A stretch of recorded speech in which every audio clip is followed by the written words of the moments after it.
وہی تو ہے جس نے مومنوں کے دلوں پر تسکین نازل فرمائی تاکہ ان کے ایمان کے ساتھ اور ایمان بڑھے.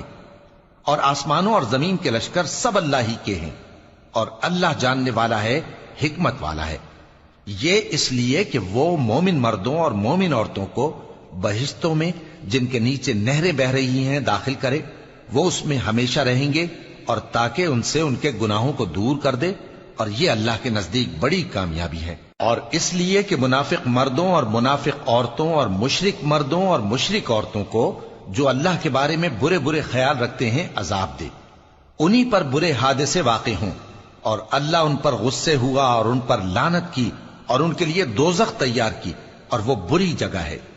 اور آسمانوں اور زمین کے لشکر اللہ ہی کے ہیں، اور اللہ غالب ہے، حکمت والا ہے.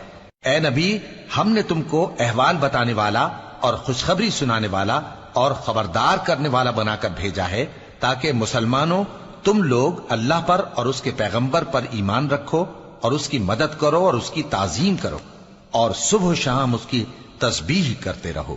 اے نبی، جو لوگ تم سے بیعت کرتے ہیں وہ در حقیقت اللہ سے بیعت کرتے ہیں. اللہ کا ہاتھ ان کے ہاتھوں پر ہے. پھر جو شخص عہد کو توڑے تو عہد توڑنے کا نقصان اسی کو ہے، اور جو اس بات کو جس کا اس نے اللہ سے عہد کیا ہے پورا کرے تو وہ اسے عنقریب اجر عظیم دے گا. اے نبی، جو گنوار پیچھے رہ گئے وہ تم سے کہیں گے کہ ہم کو ہمارے مال اور اہل و عیال نے روک رکھا تھا، سو آپ ہمارے لیے اللہ سے بخشش مانگیں.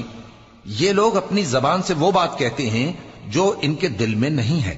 کہہ دو کہ اگر اللہ تم لوگوں کو نقصان پہنچانا چاہے یا تمہیں فائدہ پہنچانے کا ارادہ فرمائے تو کون ہے جو اس کے سامنے تمہارے لیے کسی بات کا کچھ اختیار رکھے؟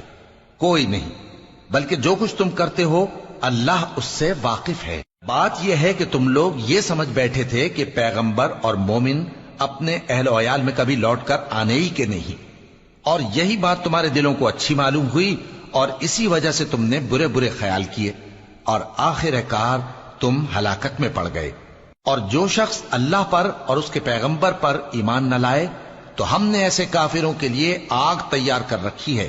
اور آسمانوں اور زمین کی حکومت اللہ ہی کی ہے، وہ جسے چاہے بخشے اور جسے چاہے سزا دے، اور اللہ بخشنے والا ہے، مہربان ہے. جب تم لوگ مال غنیمت لینے چلو گے تو جو لوگ پیچھے رہ گئے تھے وہ کہیں گے ہمیں بھی اجازت دیجئے کہ آپ کے ساتھ چلیں.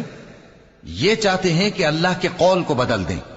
کہہ دو کہ تم ہرگز ہمارے ساتھ نہیں چل سکتے، اسی طرح اللہ نے پہلے سے فرما دیا ہے. پھر کہیں گے نہیں، تم تو ہم سے حسد کرتے ہو.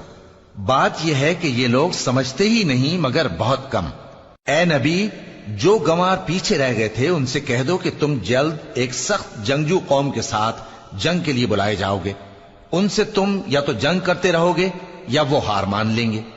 اگر تم حکم مانو گے تو اللہ تم کو اچھا بدلہ دے گا، اور اگر منہ پھیر لو گے جیسے پہلی دفعہ پھیرا تھا تو وہ تم کو بڑی تکلیف کی سزا دے گا.